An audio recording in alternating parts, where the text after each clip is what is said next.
অশব্দের মধ্যে হয়তো ওরা ভুল করতে পারে, মানুষ তার ফেরেশতা না, সেটা সেটা ধরে দেন। আমরা অনেক সবাই ভুল করি, আবার সব আমি নিজে করেছি, আমার সঙ্গে যারা আছে তারা ভুল করেছে, সেটা তো হবে। যে কোনো একটা কাজ করতে গেলে ভুল ভ্রান্তি এক জিনিস, অপরাধ এক জিনিস। अब चीखें मारने की जरूरत नहीं है, अब गेम आपके हाथ से निकल चुकी है। जैसे कि अफगानिस्तान वाले रहते थे पाकिस्तान में, तो जब कुछ मसला बनता था तो कहते भाई अफगानियों को उठाएं और इनको भेजा जाए। अभी सेम अगर इंडिया इस तरह कर रहा है तो हमें क्रिटिसाइज करने की क्या जरूरत है। डॉलर आते हैं, पैसा आता है, साथ लिस्ट उनकी अपनी साथ आती है। दूसरा, आप इंडिपेंडेंट कंट्री में इसलिए नहीं आपको कहूंगा, आपका बजट इस वक्त बनता है वाशिंगटन डीसी में, आईएमएफ बनाता है। जो कंट्री आपका बजट बनाता है वही आपकी फॉरेन पॉलिसी बनाता है। इंडियन मीडिया की जानिब से इसका रिएक्शन सामने आ रहा है। इंडियन मीडिया का कहना है कि जितने भी बंगाली हिंदुस्तान में रहते हैं, जिनकी तादाद 2 करोड़ से ज्यादा है, 48 घंटों के अंदर अंदर तमाम बंगालियों को हिंदुस्तान से निकाला जाए।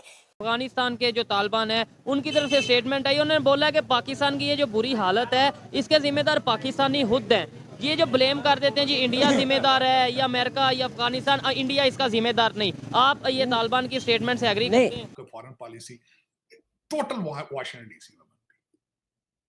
किसी पाकिस्तानी जी शऊर की कॉमन सेंस, मैं गलती के साथ ये नहीं कहूंगा कि किसी पाकिस्तानी से पूछें, ज्यादातर पाकिस्तानी इस वक्त जो है वो मुर्शद के मुरीद हैं और आंखों और कानों से बहरे हैं।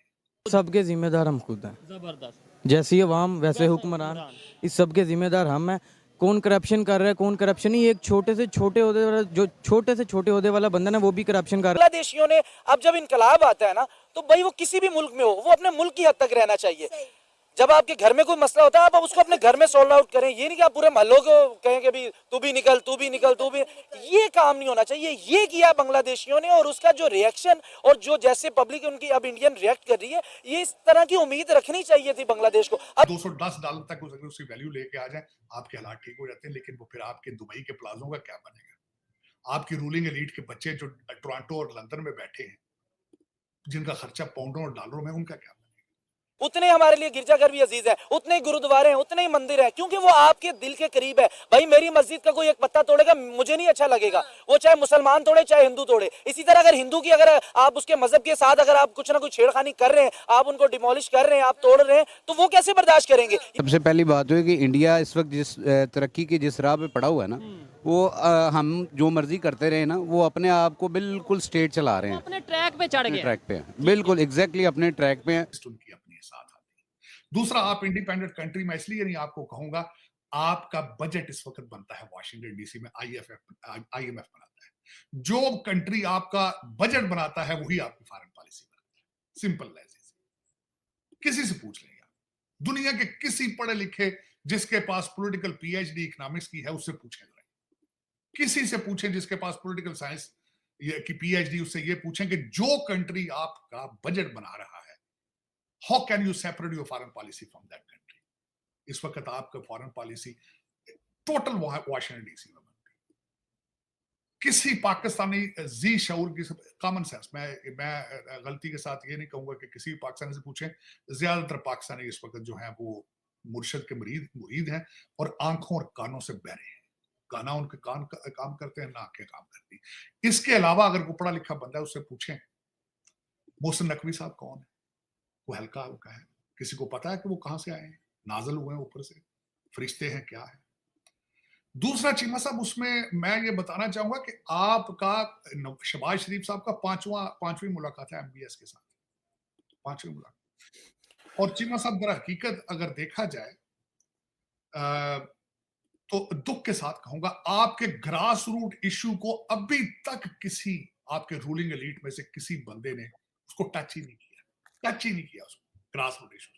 ग्रास रूट इश्यूज ये है, आपके बच्चे स्कूल में नहीं जा रहे, जो जा रहे हैं वो पढ़ नहीं पा रहे, इंटरनेशनल स्टैंडर्ड पे दे आर नॉट कंपैटिबल। उसके बाद आपकी एक्सपोर्ट के ऊपर तवज्जो नहीं दी जा रही। आज एक दूसरी खबर आपको बताना चाहूंगा, आज किसी ने वहां पे सर्वे किया है कि पाकिस्तान के अंदर जो आपके डॉलर की ओरिजिनल वैल्यू है वो 210 रुपए है। ये जो आपने 300 के करीब ले गए हैं, ये आईएमएफ की फरमाइश पर ले गए हैं। तो आप देख लें 210 से 280 तक जो दरमियान का गैप है 85 का, वो क्या है। वो सारा आर्टिफिशियल है। आज $210 तक अगर उसकी वैल्यू लेके आ जाए, आपके हालात ठीक हो जाते हैं, लेकिन वो फिर आपके दुबई के प्लाजों का क्या बनेगा? आपकी रूलिंग एलीट के बच्चे जो टोरंटो और लंदन में बैठे हैं, जिनका खर्चा पाउंडों और डॉलरों में, उनका क्या बनेगा? ये तो फिर पसंद अपनी अपने नसीब, अपना अपना नसीब साहब। आपके एक बंदे ने टीटीपी को लाकर यहां आबाद किया था। मैंने आपको पहले शुरुआत में कह दिया था, एटम बम बनाने के बाद दूसरा सबसे कॉस्टली तजर्बा इमरान खान नियाजी का था, सबसे बड़ा। और जब जिन्होंने उसको बनाया था, उसको अनवाइंड क्यों नहीं करते? क्यों नहीं हो रहा? क्या वजह?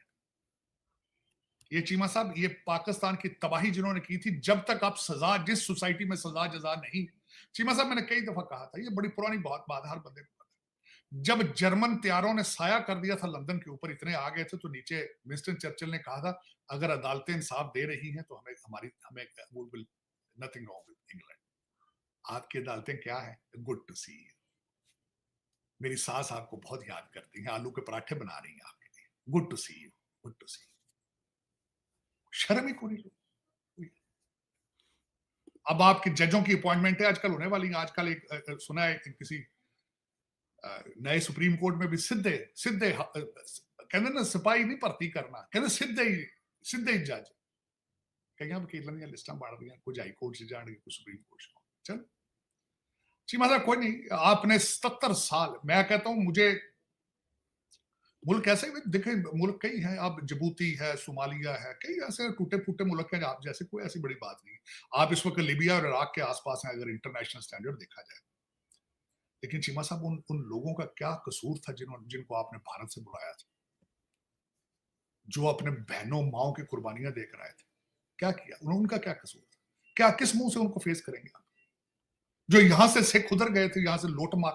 मैंने एक ब्लॉग भी किया, पिंडी के उस गांव का क्या कसूर था, जहां सिखों की बच्चियां उस कुएं के अंदर छलांगे लगाती थी इज्जत बचाने के लिए? उनका क्या कसूर था? ये क्या ड्रामा किया? जस्टिफाई करें ना इसको, कहें ना यार कि नहीं, अगले साल ठीक हो जाएगा, कहें ना, बताएं लोगों को। कौन करेगा? ये किसी पाकिस्तानी ने करना है चीमा साहब। मोहम्मद बिन सुलेमान ने आगे चलाना है पाकिस्तान, यहाँ पे ये किसी चाइनीज ने आगे चलाना है? आईएमएफ तो खैर चला रहा है, लेकिन अपने इंटरेस्ट के लिए चला रहा है। वो तो पाकिस्तानी बनने की कोशिश क्यों नहीं करते चीमा साहब? क्या वजह? क्या वजह? वो जो अब कल देखें, शर्म ही नहीं ना आती इन लोगों में। 12 लड़कों पे तो जलसा किया ना इन्होंने, कहा जी कि 12, वो जो ऊपर कंटेनर से फेंका थे, अब्बास तारड़ साहब, जो मंडी बहाउद्दीन के खासकर, कहते ही शहीद हो गया, मर गया। चीमा साहब, आज हलीमा बाजी ने कहा है कि तुमने 12 लोगों का क्यों कह रहे हो? इनका झगड़ा हुआ है अंदर। बांग्लादेश में हिंदू संत चन्य कृष्णदास ब्रह्मचारी की गिरफ्तारी के बाद लगातार विरोध प्रदर्शन हुआ है। इसके बाद अल्पसंख्यक खासतौर हिंदुओं पर हमलों की खबर भी आई है। इससे बांग्लादेश के अल्पसंख्यक समुदाय में अपनी सुरक्षा को लेकर चिंता है। देश में बढ़ते तनाव के बीच मोहम्मद यूनुस ने धार्मिक नेताओं से संपर्क किया है। यूनुस ने देश की स्थिति को सुधारने के लिए सभी धर्मों के नेताओं से सहयोग मांगा है और अल्पसंख्यकों को सुरक्षा का भरोसा दिलाया है। उन्हें अल्पसंख्यकों पर हमलों की सही जानकारी इकट्ठा करने और कार्रवाई की बात कही है। फर्स्ट पोस्ट की रिपोर्ट के मुताबिक धार्मिक नेताओं के साथ बैठक में यूनुस ने कहा, अल्पसंख्यकों में हमलों का मुद्दा बार बार उठ रहा है, लेकिन वास्तविकता और विदेशी मीडिया के दावों में अंतर है। हम सटीक जानकारी देते हैं, यही जानकारी प्राप्त करने की प्रक्रिया स्थापित करना चाहते हैं।